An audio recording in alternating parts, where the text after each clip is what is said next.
Tubers, anyway, I just got this all trimmed off. I had to cut all this fat off of this stuff because when they smoke, I don't want to have a bunch of fat on my meat. And I got it seasoned up, but my hands were so greasy and nasty, I didn't want to touch the phone. So I got my meat setting up here. I hope you guys can see it. That's my barbecue right there. I got my chicken down here. I got my beef on top, my chicken down here below, and it's just going to be happier than hell. I mean, I'm hoping it'll be partying like you wouldn't believe. But now I take a bucket, I set one here, so I can take this container here that I got specially for barbecuing, this white container here, and I set that down on the barbecue grill so I can keep the riprap out of it, you know. But I got my knife here. This is my knife that I like to use. It's a buck knife. They're pretty good handy for cutting and trimming stuff. I consider it my boning knife. I don't know how many deer I cleaned with it, but over the years I lost count because I cleaned some for other people as well.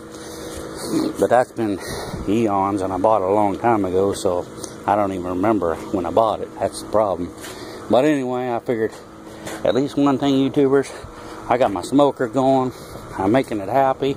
I'm hoping the neighbor will stop by, but he didn't stop by. So anyway, I'm going to be getting this temperature up, making it around 250. And then after I get 250, then I can turn around and guess what? I'll flip the chicken in an hour. It's right around 200, so it's pretty close. But I figured 250 for a little bit. And then flip it over. Might be a little off for over an hour since I got the chicken, the beef up, and I got to turn the heat up just a hair bit. It was at 200, so I'm going to notch it up a little bit. Don't have to go too much. I got my smoke going in there. It's kind of a slow smoke. So what I did, since I don't have barbecue, there's nothing with, you know, salt free. Now it kind of sucks. Really love my barbecue flavor, so I'm using chilopi. Everything else I got, YouTubers, I got, look at this, I got Tony's Creole season, and it's got salt. Yep, 300 to 15%. That's a little bit too much. Mozzarella chicken, it's got salt. I got all kinds of stuff that's got salt, except this one. This is Mrs. Dash Southwest Chilopi. That's what I like to use. So I'm going to be using that a lot more now on. She's a little expensive, but you know what? Well, you got to have some kind of flavor. I mean, besides smoke. This one here is Montero seasoning, and it's got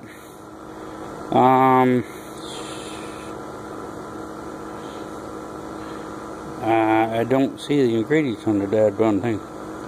Salt, and it's got salt, so that one's out. So I got two of them. Mesquite's out, that's out, and I got steak rub. I didn't check this one, but I'm pretty sure that steak rub has got to have salt in it. Natural fat, cholesterol, sodium. It's 8% sodium. Nope. Yep, 8% sodium, so I can't use that one, people. Well, you can see I'm a barbecuing nut. Here's the barbecue sauce. Okay, this one's got salt in there. It don't say the percentage, so I'm a little nervous about using it.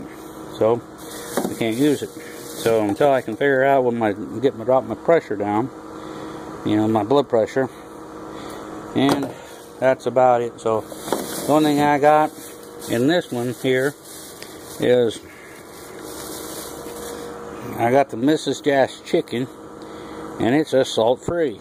So that means I'm good to go. I'm hoping they don't put some other damn shit in it, you know, to make it freaking something else go wrong with me. You know, and then I got this Mrs. Dash Southwest Chilopi. I think this is going to be the key. You know, it's going to be a little spicy, but I kind of like a little spicy food. You know, I'll sprinkle a little more stuff on it.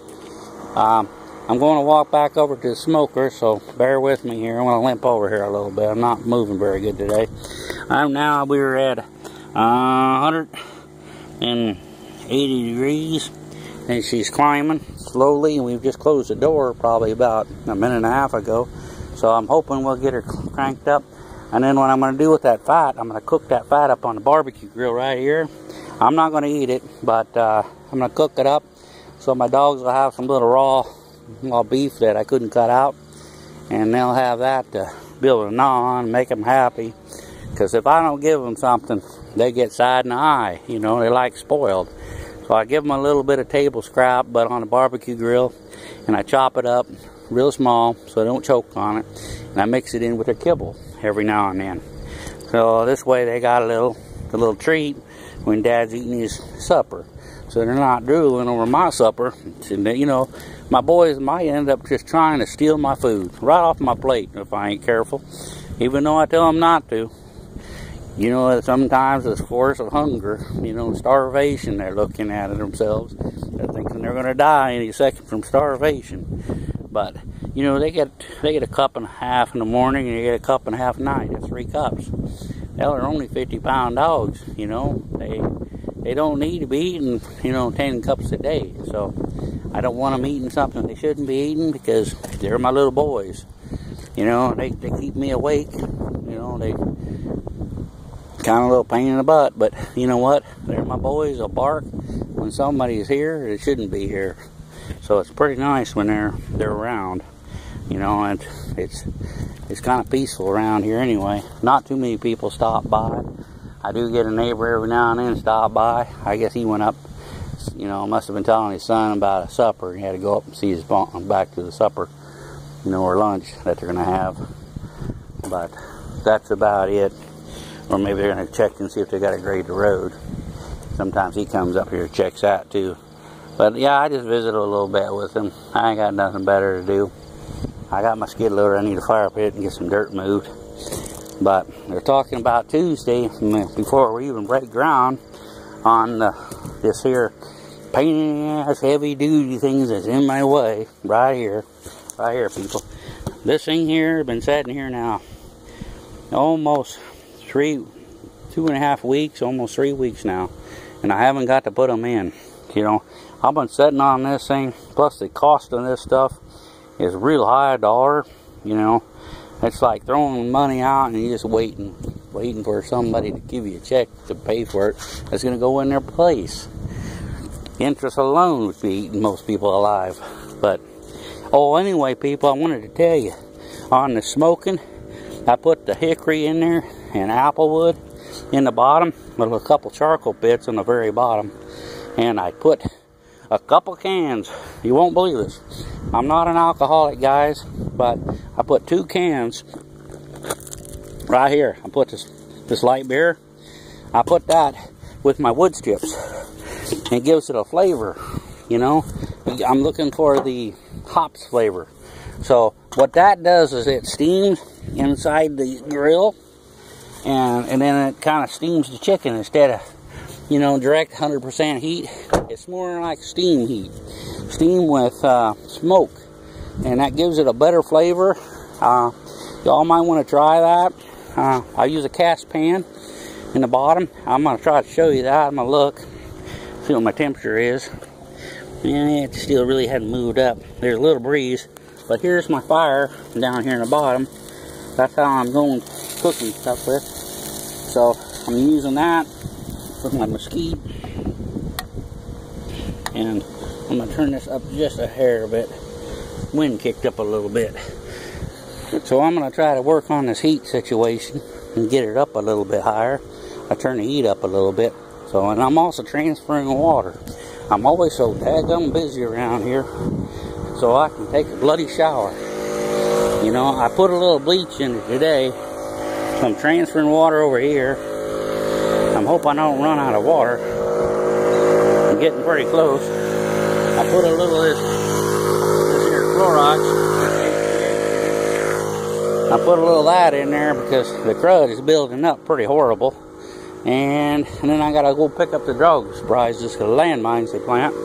Found one out here. Almost stepped in it. You know, it's scary when you almost step in a landmine. You know, my doggies have a tendency to plant them, and they don't tell me where to put them. They just drop them in different places. But that's about it out here in the woods. I may have to take a trip up town tomorrow, go get some more water, because the RV is about out of water. You know how that goes. Well, anyway, I'm going to sign off. Talk to you later. I'll let you know. And as soon as I get this closer to being done, I'll shoot another video. So probably 3 links to this video back to back. But this is me and old Bonbon. We're out in the woods, middle of nowhere, you know, not even running water except what we can go get at a gas station or maybe a park or someplace. But I don't trust it, so I got to treat it. Don't know if it's got bugs in it or not, or it could be a bad well. Don't know. Don't have my own because I could test it, but I can't test somebody else's all the time. They change. Some people treat them, some people don't, you know, and I never know what to expect. So being out here in the woods, not having running water, and you kind of living off land. But I did go buy this stuff. I think that roast was $48.90. That was the brisket I bought. And then the chicken was like $6 or $7 a pack. I buy the thighs. And they're more easier for me to cook. I can put them in there. I try to use only 3 racks. Sometimes I use a little bit more, but what am I going to do? You know, I live out in the woods. You know, I try to fill the grill and smokers all the way up because winter's coming, so I can start freezing some of that meat after I thaw it out, you know. I don't have to cook it. I mean, it's already cooked. I just have to nuke it, and so it'll be, you know, thawed out, defrost it, and then I'm good to go. So I don't have to have be standing out here with the snow blowing, and I got nothing to eat because, you know, I can't buy pre-made meals now. So I got to smoke meat what I can, or barbecue it, and I don't really want to be barbecuing in my building. I'm afraid of flames and other chemicals that I might have. This wood might set off. So, and I should build me a little shed out so I can build out, you know, barbecue out here in the woods. But I don't know if it's worth it or not. You know, have a damn stalker. Don't know when they're going to show up and try to freaking do me harm. You know, or the other person comes around here because he threatened me too. So, hell, I don't know what to do. I mean, shit, I got so many damn threats and can't count anymore. So, you can't tell if they're going to take it for real or they're going to think you forgot about them and then they come up and do you harm. So, you don't really know them down and deep in your mind. And it ain't because of my work. It's just because if people want to steal, I cut them off. And I realized who they're stealing from. You know, they're stealing my money and my time, my assets, and it's not good, you know. But anyway, people, I'll talk to you a little bit about this other video about how it turned out. So let me get back to it, and I'll say this is me and old Bonbon barbecuing, and then I'll let you see it. It'll take probably 5-6 hours before I can even post these. All right, bye.